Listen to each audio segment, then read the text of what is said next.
Um, let's start our today's session on education, technical education and climate change. This is one of the very important sessions across the activities of this summit. And the reason behind its importance is that when we speak about climate change and interventions that are needed at different levels, whether at the governmental level or the contribution from the private sector, we can never ignore the factor of reskilling people and upskilling people so that they can cope with the needs of environmental change. There are tremendous efforts that are exerted in the past few years when it comes to the reform of technical education in Egypt so that it responds to the needs of the labor market. And now we are heading towards a new platform regarding future jobs and preparing and skilling our young people and students to the future of to the jobs of the future or future jobs. Today with us on the panel, and in your name, let us welcome our panelists for today, Her Excellency Dr. Hala Saeed, the Minister of Planning and Economic Development, Dr. Muhammad Yahid, the Vice Minister of Education and Technical Education for Technical Education, Engineer Mohammed Swedi, the Chairman of the Federation of Egyptian Industries, Dr. Rasha Abdel Hakim, Senior Economic Counselor, USAID, and US Manager of Workforce Egypt, one of the most important projects that are implemented in Egypt in the area of the reform of technical education, and Dr. Hatim Al-Wardani, Country President of AstraZeneca Egypt. And my dear colleague and friend, Mohammed Fauzi, the Vice Chief of Party for Workforce Egypt project funded by the USAID.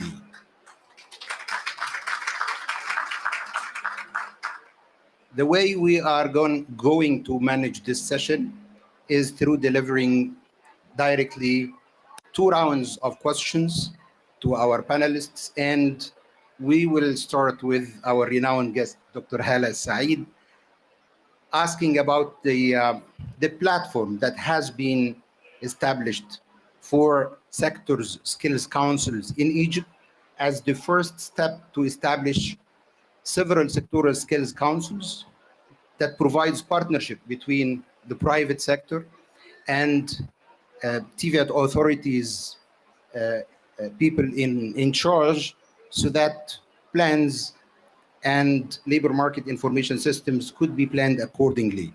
So, Your Excellency, if you can give us highlights on the role of the ministry to lead the file of sector skills councils and the expectations of the ministry behind that. Thank you.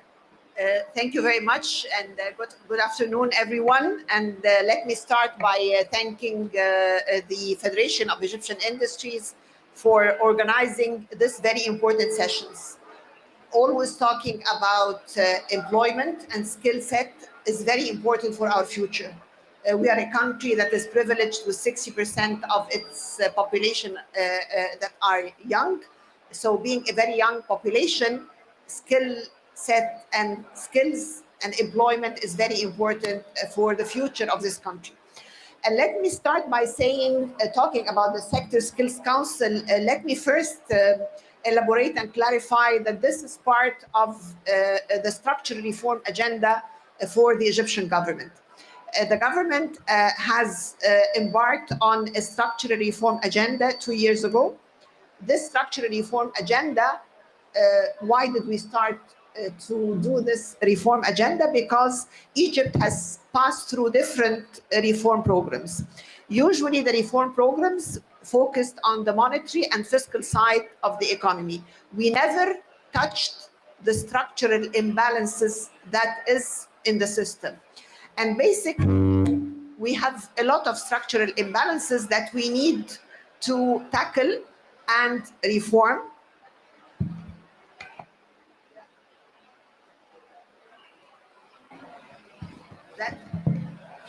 That we needed that we needed to tackle, and one of them, or the first pillar of this reform agenda,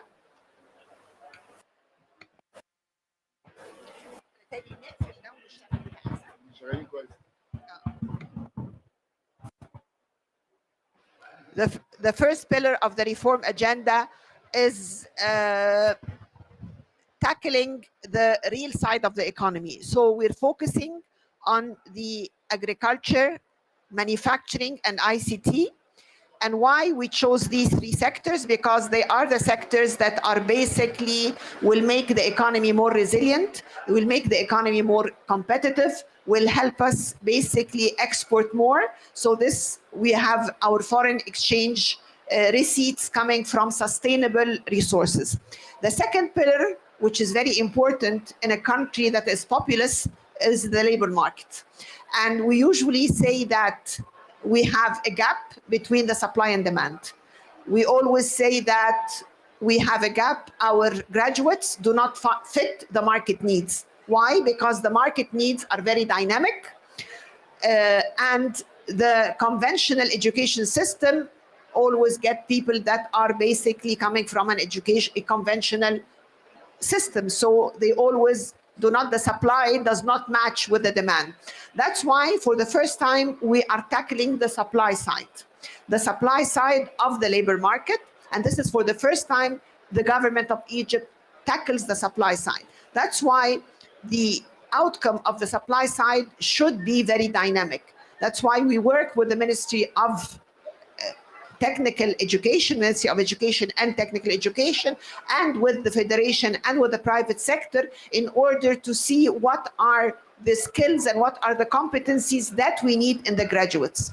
So we work on different pillars in this. First, we are working on having a labor management information system. What is a labor management information system? It's a system that the Ministry of Education will have embedded. We have a labor management unit at the ministry that looks at the graduates of different faculties, the competencies of these graduates, and the skill set of these graduates, and the skills that the market needs. And accordingly, we start work with the Ministry of Technical Education to increase the number of technical and vocational studies of the technical schools. So we have a target to increase the number of technical education from 55% today to reach 65% by the year 24-25. That's, of course, this will entail increasing the number of technical and technical and vocational schools, and this will also align with the number of technical and vocational colleges that we are doing with the Ministry of Higher Education. This will also we're working also with the Ministry of Higher Education, increasing the number of interdisciplinary studies. For example, now we have more of health economics. We have more of environmental economics. So it's more of studying, not like graduating from Faculty of Economics or graduating from Faculty of Commerce. No, you need more interdisciplinary studies. Also, in order to have this is not the role of the government in order to look for the skill set. This is the role of the private sector. So in coordination with the Federation of Egyptian Industries, we're now doing what we call the Sector Skills Council. So each sector, it's not only the skills that the private sector need. No, each subsector in the industry, in the agriculture, each subsector has different skills that the employer need in this graduate.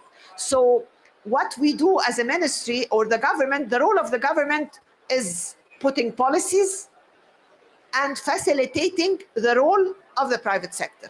It is not our role to be a player in the market. That's the role of the private sector. So putting the strategy, putting the policy, and facilitating the role of the private sector, that's the main role of the government. So our role now is to have the institutional setup for the Sector Skills Council. That's our role.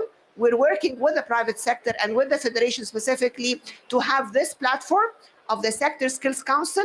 Each council is headed and comprised the full council from the private sector, but now we're laying the ground for the institutional setup, giving them all the support, facilitating the policies for them to be institutional and to be sustainable. And that's our role. And this, coming to this point, this will entail some amendments in the labor law. Now we have the labor law that is in the parliament, and I'm talking here, we have some parliamentarians on the floor. So this will, because we don't want to have sector skills council that is there today but is not there tomorrow or after tomorrow. So this has to be embedded in our legislations, and it's a good time that we are now amending the labor law in order to have this embedded as a key component in our labor law, because the market, as I say, is very, very dynamic, and this is the role, and the main player in this role is the private sector, with the skills that they want, with the competencies that they want in our future employers and in our future generations. Thank you. Thank you, Dr. Hala. Our second question will be for Dr. Mohammed Mujahid. And when we mention the name of Dr. Mohammed Mujahid, we refer to a professor in the area of engineering. So speaking about future jobs and green jobs is not at all away from his interests. Since he has been appointed as the Vice Minister for Technical Education, he has made drastic changes in the area of technical education. The model of applied technology schools, new specializations, a new strategy for the reform of technical education, a competency-based approach for the curriculum, as well as the introduction of the new agency for quality assurance for technical education. Lots of challenges that have been tackled and lots of developments that have been achieved. So my question to you, Dr. Mujahid, is how are green education and education for green jobs applied in technical education?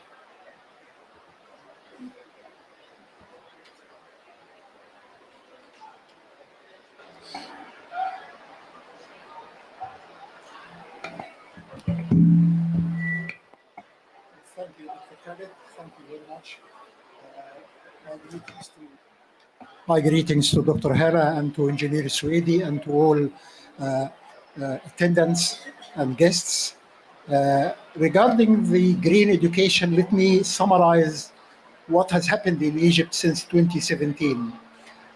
We have, in fact, since 2017, introduced a number of professions in the field of green energy, new and renewable energy, that will, in fact, have the fruit of it is really starting to show up now. We have actually something like 20 schools in which a course discipline of green energy, renew and renewable energy is established. That's, of course, in addition to a school specialized in nuclear technology in Matruh.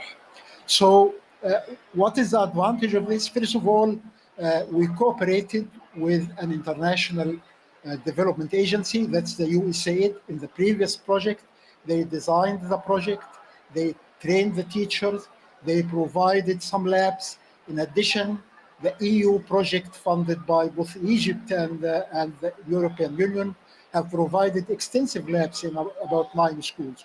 We have now 20 departments of new and renewable energy. Now, this, of course, is a great step. Without the start in 2017, we couldn't have this amount of schools studying green energy. Of course, the focus on solar energy and on wind energy. Solar energy is dominating. Wind energy, we still have, we have, by the way, in solar energy, 6 departments in Aswan. And we have 2 in the New Valley and 2 in the Red Sea. My remark is that the enrollment rate of girls, particularly in Aswan, is tremendous. It was surprising. They fight for a place in these schools.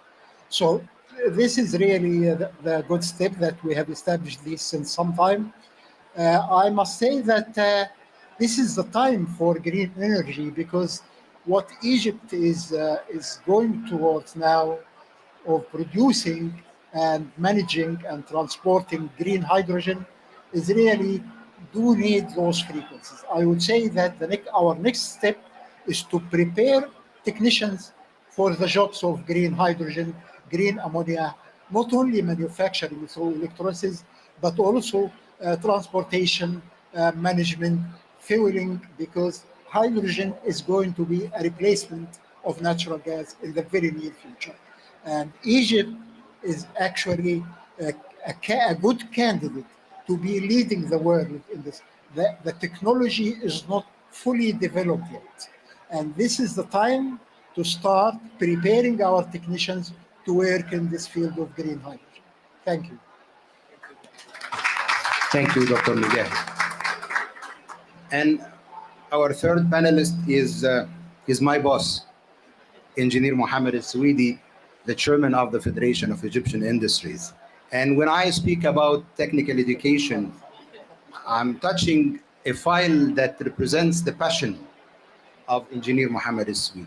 The family, Al-Swedi family, from a family business perspective, has taken into account different levels of contribution at CSR level, one in healthcare for a member of the family, one in the area of education. But the passion of Engineer Mohammed Al-Swedi personally and institutionally, that he has tried to establish a base within the Federation of Egyptian Industries, concentrating on the reform of technical education with contribution from the private sector. The success story that has been achieved in the school that he has sponsored in Diyar Benegm in Sharqiya, that ended up with a manual that teaches everybody how it could be done, is a success story that deserves to be spoken about. So my question for your good self, Engineer Mohammed Al-Swedi, tell us about your experience in the area of the reform of technical education, particularly the technology applied school in Diyar Benegm,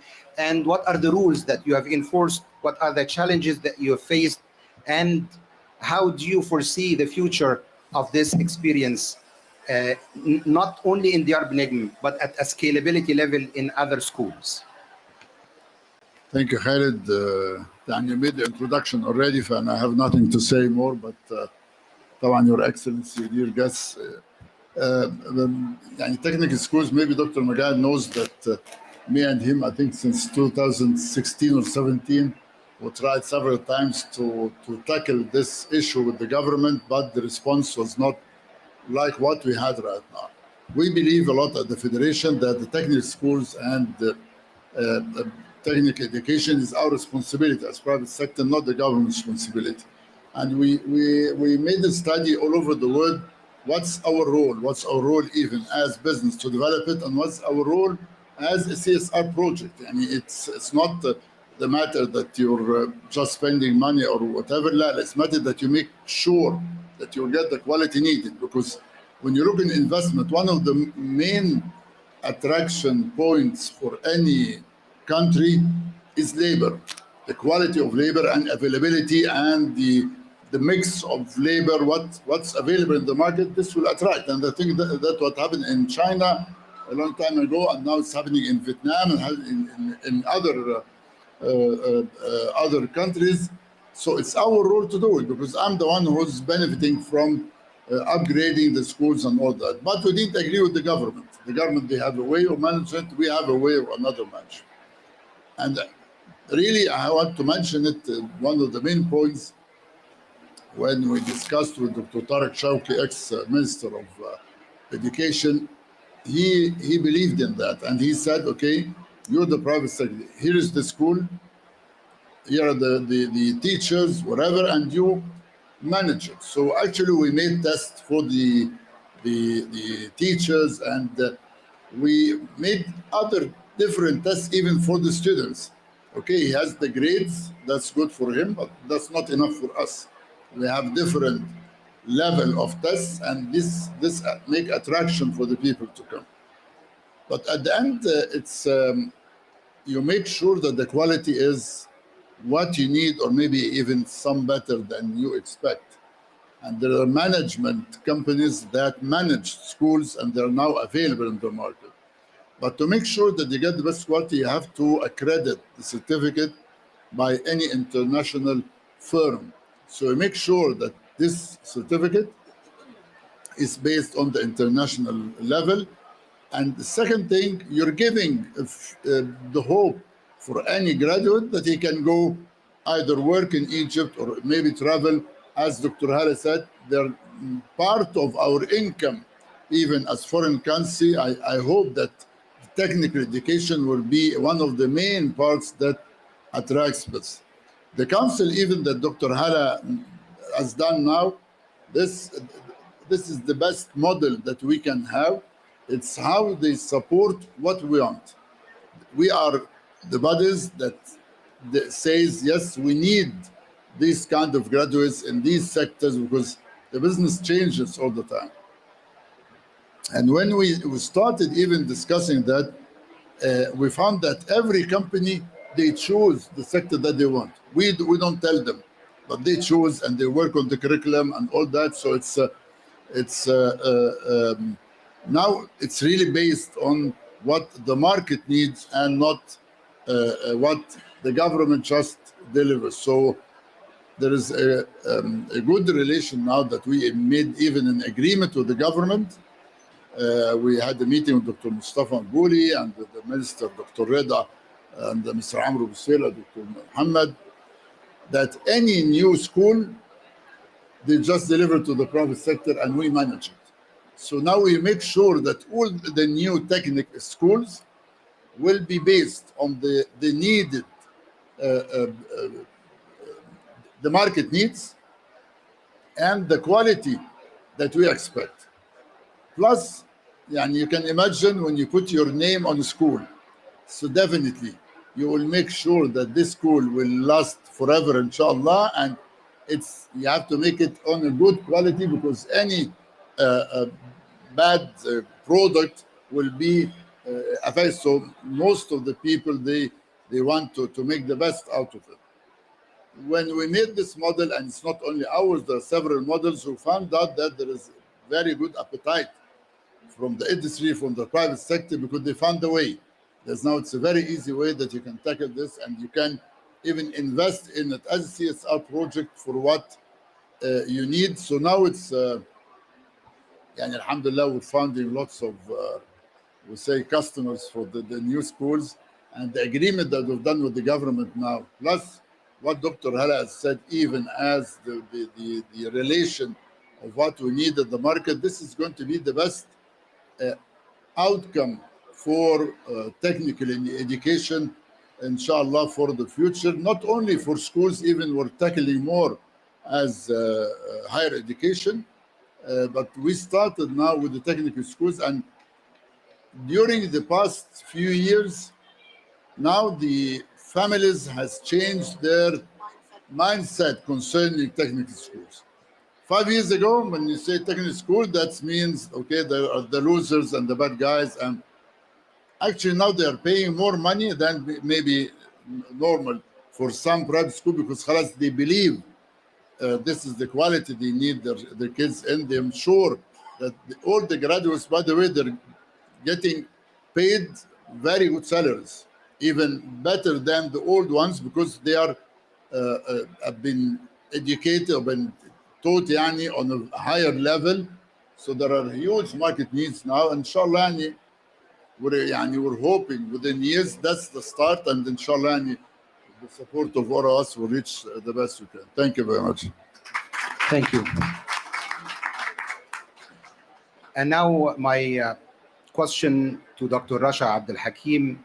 The transformation towards a green economy does not only require new methods and new technologies, but also different skills. From your point of view, how important skills development is to green transformation? Okay, thank you, Dr. Khaled. Actually, this question has been answered in many research work done by different organizations like OECD, ILO, and European Commission. But before answering the question, let's define first what green sectors and green jobs are. So the United Nations, they define green sectors as the sectors in which waste creation and pollution is minimized. And the ILO, they add to the definition also any sector in which it has lower than average carbon footprint. Now, when we think about how successful the green transformation will be, there are two prerequisites. First, we have to ensure that the workers are able to adapt and transfer from occupations and sectors in which employment is declining to the booming industries. The second prerequisite is that the human capital of the country has to be developed and maximized in order to create new industries. Now, why is this very important? This is very important because the ILO also estimates that if no action is taken to develop the skills needed for the green transformation, around 1.5 billion jobs could be eliminated. So this is very alarming, and gives us an idea about the importance of doing something about this. Now, if we look at the different sectors, we will find that the green structural change will be more profound in the sectors that are more emitting of carbon dioxide, like, for instance, mining or the fuel-based energy sector, automobiles, and it will be less profound in other sectors. But in general, each and every sector will require some skills development to adapt to the green transformation.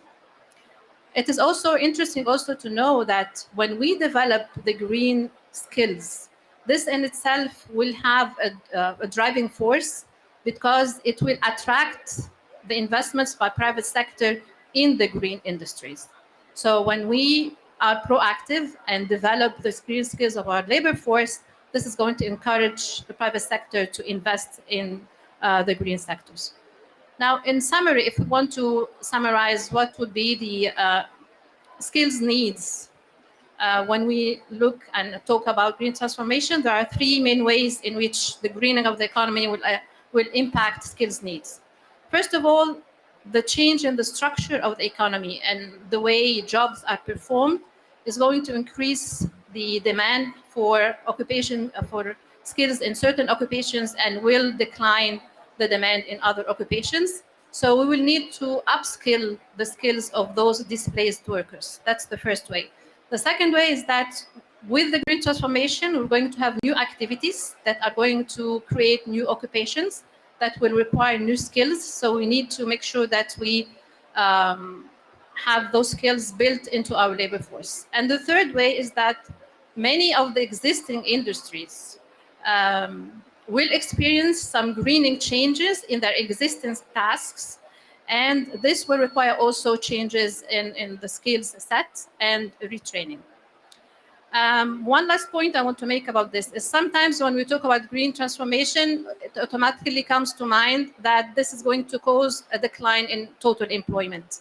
Now, this is not necessarily true because in some industries, like the energy sector, for instance, some of the energy sector, there is an estimate that greening the energy sector will produce a net increase of 18 million jobs worldwide.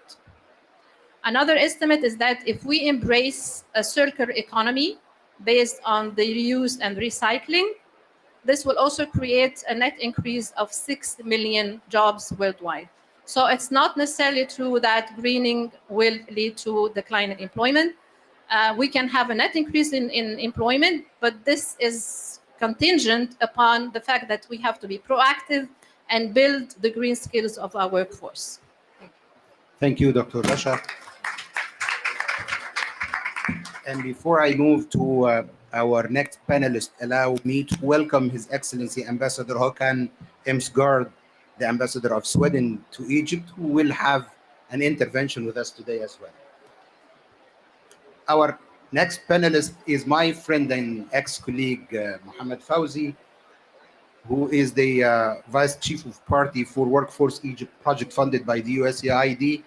And the Workforce Egypt project has introduced a new mode of implementation for applied technology schools with the objective of integrating three new areas: sustainability on one hand, environment, on the other hand. And the third one is self-financing. So would you please, Mohammed, tell us how the environmental aspects are taken into consideration in this new model of applied technology schools that you are introducing? Thank you, Dr. Khaled, and thank you for the Egyptian Federation of Industries for inviting us today. And thank you, Your Excellency, for championing the sector skills councils, because this is really important for Egypt. Before I jump to the question you have just mentioned, Dr. Khaled, technical education in Egypt is a critical math. We are talking about around 100, 1,000, 1,200, 250 school with or around with buildings, and 2,400 with the schools that are attached to other schools. So this is truly a critical math that if we really want to focus and allocate resources and engage private sector, it means then we can, in a quick win, introduce a technical education that is up to the international standards somehow, and graduates that is meeting the labor market demand. The second thing, Egypt has been very famous for exporting its technicians to the regions, to the Gulf and to Europe. And the reason of international applied technology schools, or one of the reasons, is to support our graduates working also abroad, and I'll explain in a minute how, because remittances is one of the very important income to the Egyptian economy. The last thing I want to say, I also, before I answer the question, I want to also greet Engineer Mohammed Swedi, because I heard what you said in the FAI 100 about the training fund and the importance of allocating this fund to truly serve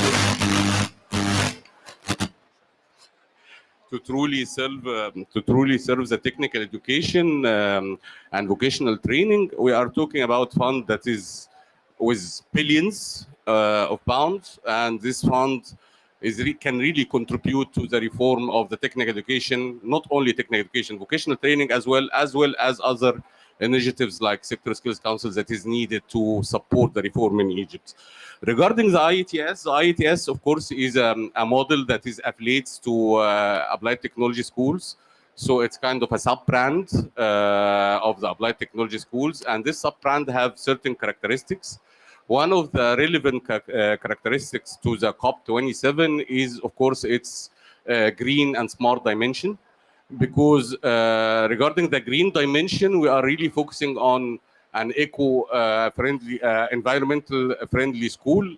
So we are focusing on energy efficiency. For example, the solar system installed in the rooftop of the schools, which we are currently working on, will be generating in some of the schools around 300 to 400 kilowatts. So they can really operate all the school equipments, all the school machinery, even the air conditions, everything inside. And also sometimes, in some cases, net metering with the grad. So we can really come and export as a in a symbolic way, of course, not in mass production way, to the grid itself, to say these schools are contributing to the community somehow. The other dimension we are trying to focus on is the water treatment and water recycling, because our schools, or the IETS in cooperation with the private sector, and by the way, Swedi family is one of our partners in one of the schools, is to how to reuse the water. And some governorates how to collect it, even because in Alexandria we can depend on rain, on collecting the water of the rain, and how this will be treated so we can use it in the irrigation of the greenery of the schools. This is another aspect. The digitalization, the paperless aspect is very important as well.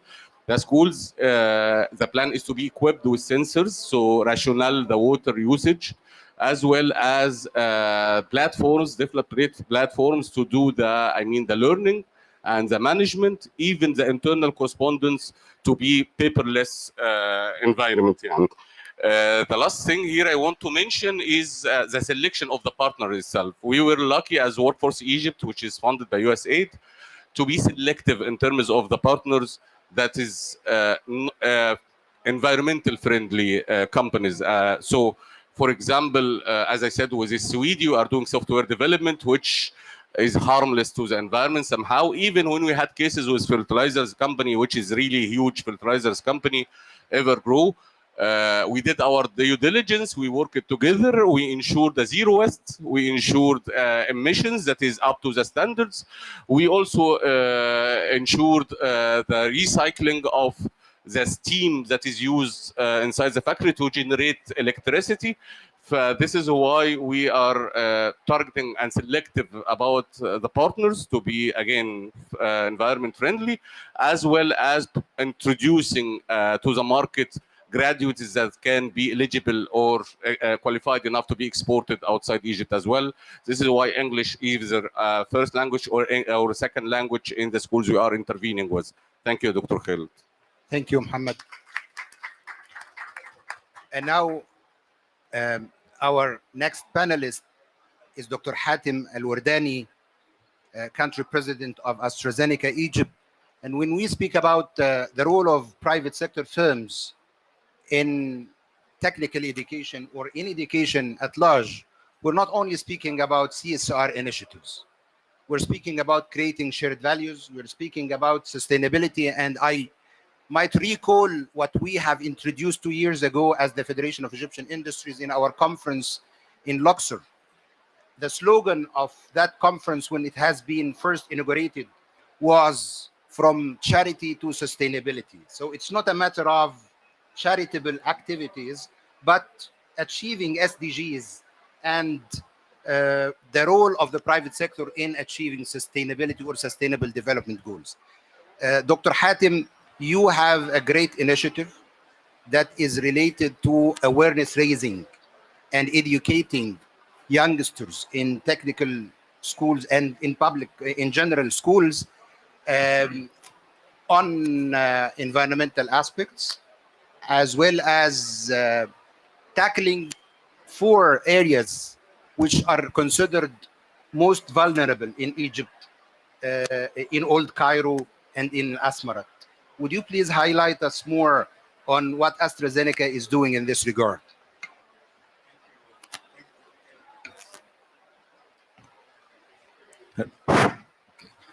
Thank you, Dr. Khaled. I think you summarized it very well.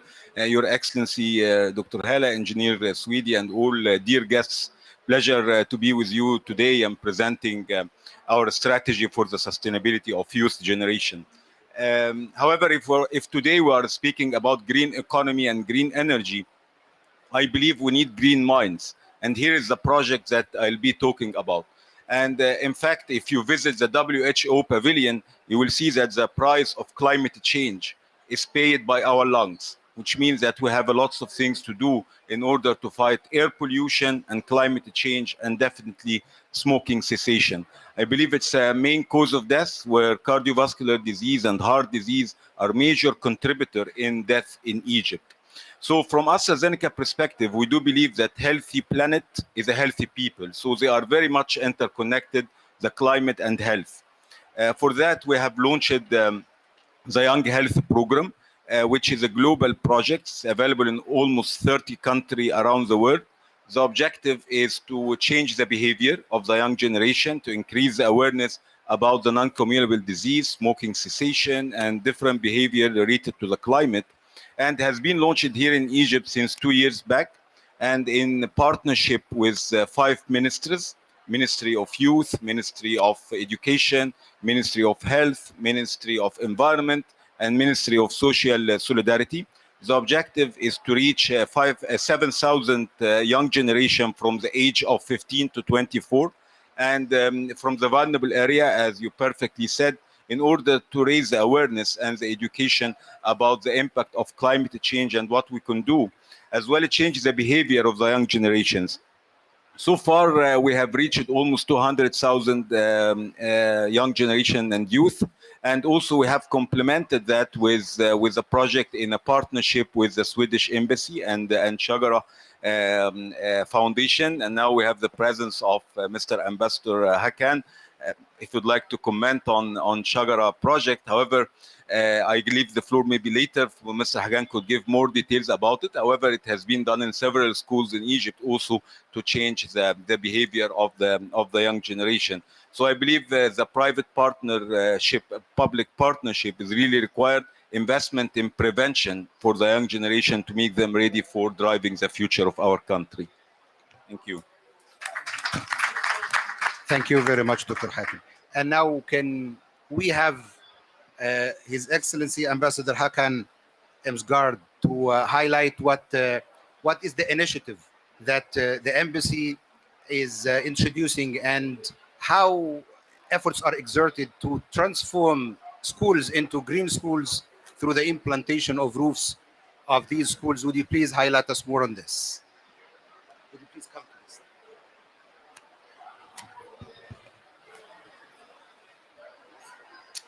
Thank you so much. And thank you for inviting me to this high-level session. And should I? It's so complicated with the microphone. Sorry. Everybody can hear me now? Okay. Thank you.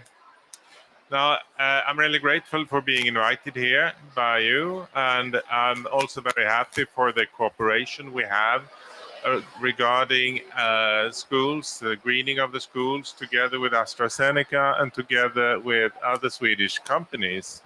And I think we are here now at COP27. We are talking about climate in a global perspective. And we are trying to solve problems that are immediate for us, problems we have to solve in the next few years. This project is about what we can do where we are in our neighborhood as an embassy, as a company, as a civil society organization. And this is perhaps, when we talk about young people, it's for the long run. So we need to do things, the big picture, the small picture, the short run and the long run.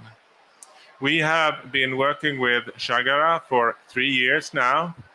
And it's a sort of a cooperation with the Swedish business community here, because when we have our national day, the companies contribute to this, and the surplus from this is used to support the Shagara project.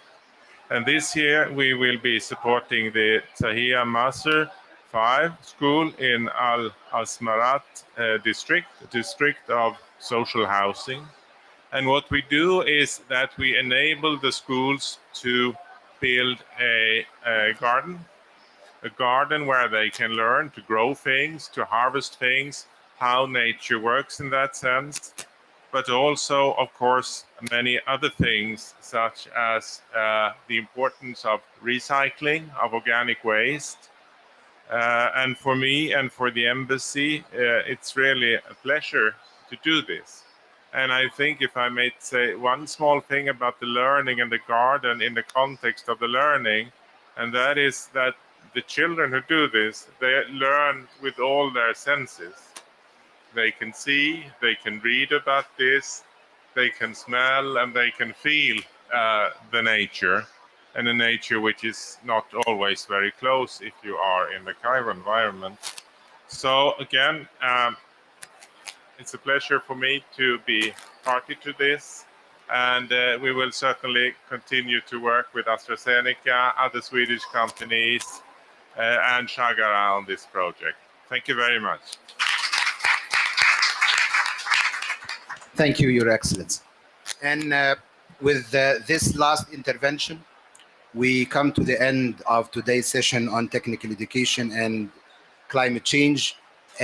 Before we close, let me remind you with FEI's invitation to everybody in the room today to participate with us our business dinner today in Lamborghini Hotel. Would you please share us this gathering? And we're looking forward to see you there. In your name, allow me to thank all the panelists today. And in the name of the panelists, we thank you all for your presence and your participation. Thank you.